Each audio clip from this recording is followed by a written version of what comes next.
you all who are calling in right now. I'm trying to get to you all. You are listening to Wake the Hell Up Wednesday, and hopefully I'll be able to get to everybody here. I'm taking you in order.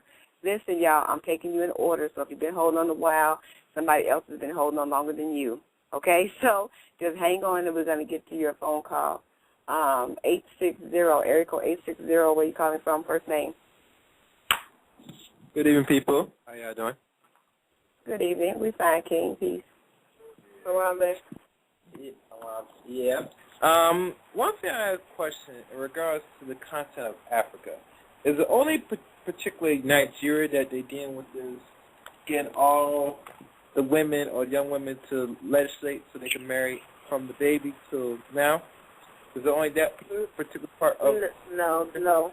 There are several countries that are attempting to, according to my sister who signed a petition about it, there are several countries that are attempting to do it, and people are protesting and trying to stop it, I guess, around the world in many places. But Nigeria is one of the first ones that I'm aware of that actually legislated it, and either they already made it or they're in the process of making it a part of their goddamn government constitution. Remember this, too. I think they're also trying to do the legal legitimize homosexual marriages, and if they go there, then, it'll be like, okay, well, we can marry little boys as well. They'll probably... I just see a big plot here for child trafficking. It's major child endangerment and the raping of children.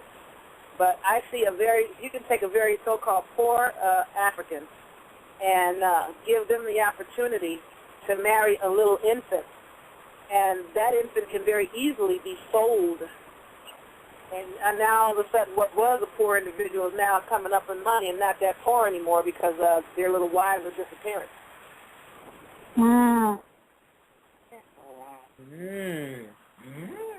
Oh, I see. That's crazy.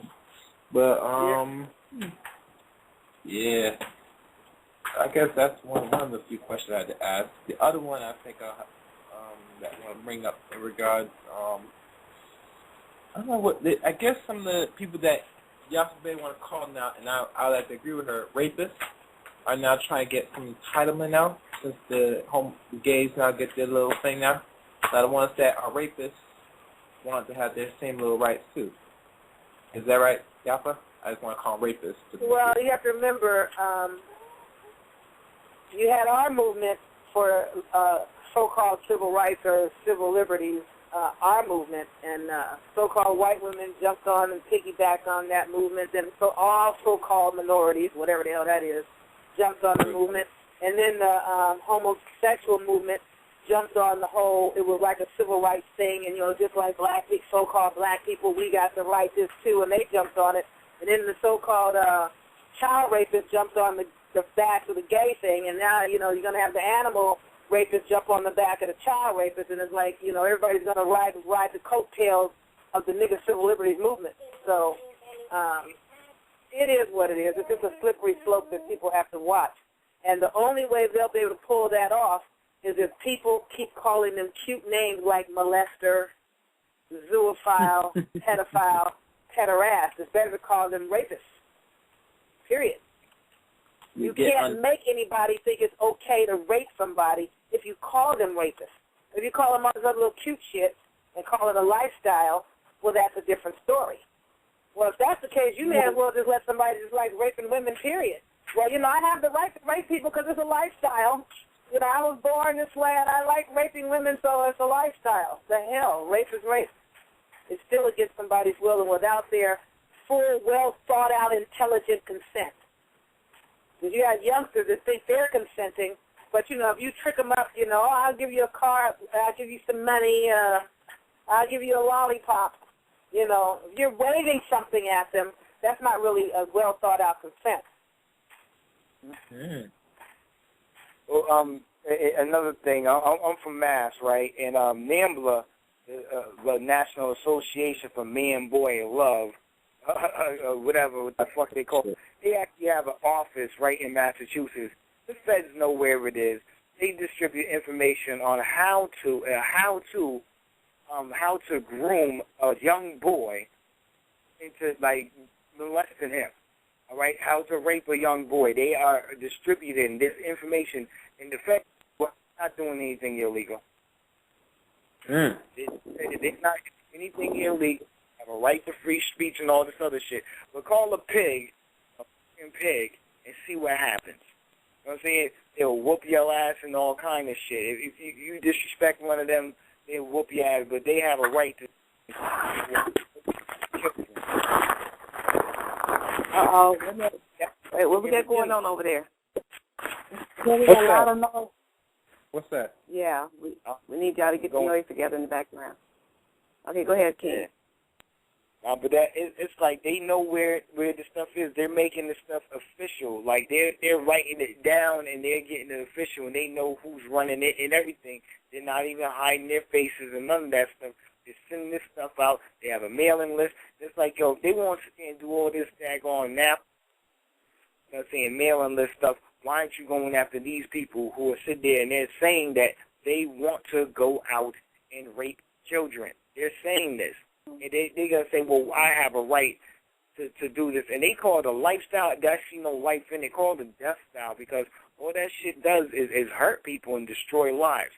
I mean, because you cannot consent at a certain age. I mean, they have these young ages where they have marriage laws, and they do not sit there and pursue people according to these laws. They even have adultery laws because some of these pedophiles and molesters are married. You know what I'm saying? But how can you sit there and you call yourself in a contract with somebody else, but you're molesting little boys, and they're not getting charged for adultery also, because that's adultery too. Some of these states actually had that. They have sodomy laws. And it's like, yo, they're not even, they're not even prosecuting anybody on that. I mean, even, it just came to me, I remember the young guy is a white boy. Is a white boy. This dude was a child molester, a known child molester, was trying to rape him. He killed the guy that was trying to rape him, and they sat there and said in Georgia that, well, he can't defend himself from rape. I mean, wow. He's not supposed to defend himself? He's not supposed to defend himself and rape? The guy was trying to rape him, and he killed the guy that was trying to rape him, and they locked him up because they said that his life wasn't in danger. He should have just let him rape him, basically. That's what they're saying. It's like they find a way. You got to look at who some of these so-called judges are. They ain't nobody ever judging me. A lot of them are rapists, too, and into trafficking areas as well. And pioneers also. Exactly. And you got to remember who they have in their pocket, because a lot of times, money will buy you a verdict, straight up. Mm-hmm. And you know this. There's a lot money will buy you a judge. I mean, there's a lot of there's a lot of things, a lot of crimes and stuff done towards children.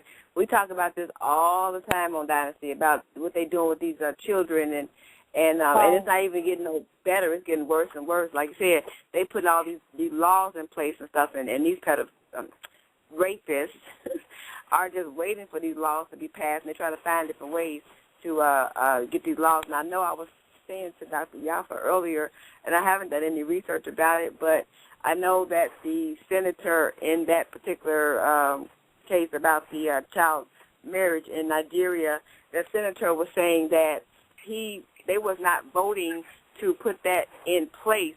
They was trying to vote to take it out of the, I guess, of their law or whatever they have. Again, I haven't done the accurate research with it. It's just with the part that I did find, he was saying that no, because they was coming on him the hardest about how could you do this, how could you, vote this into position, and he's like, no, that's not what we were doing. We actually was trying to vote out something that was put in place already from a long time ago. And what happened was, according to what this article I read, what happened was they didn't get enough votes to actually vote it out of what they were doing. He's full of shit too, this 13-year-old wife. I'm sorry? Wow. He's full of shit too with his 13-year-old wife. But go ahead. Yes, he is. I was just saying that if that's the case, this thing was already put in place, so a long time ago. And I heard you say earlier that, we got to start paying attention to what is being written because, like you were talking about the Negro Act, there's stuff that's still being in place, written right now, and we're wondering how come, this stuff is still going on. How are they getting away with a lot of stuff? But if we dig deep enough into the acts that have been passed in the past, and they're probably still being in operation, we just don't know it. They're just sitting there like dormanted. Even though they're dormanted, they're still there. Dormant does not mean that it's removed. It just means that you're asleep. So you can be awakened. So I think that that's what they were doing, but whether they were voting it in or voting it out, it should have never been something on the table in the first place. Talking about, dealing with children and being able to, that they can consent to sexual whatever because you have married them. I mean, that's just, like I said, we're going to go more into that on Friday on Black, what the hell, hell no, on Black Women's Guide on Friday. So we're going to really dig deeper into that situation and many other situations that are happening in Africa. And I want to talk about, before I go back to the phone lines, I want to bring up this case, this sex trafficking case that's happening, that happened right here.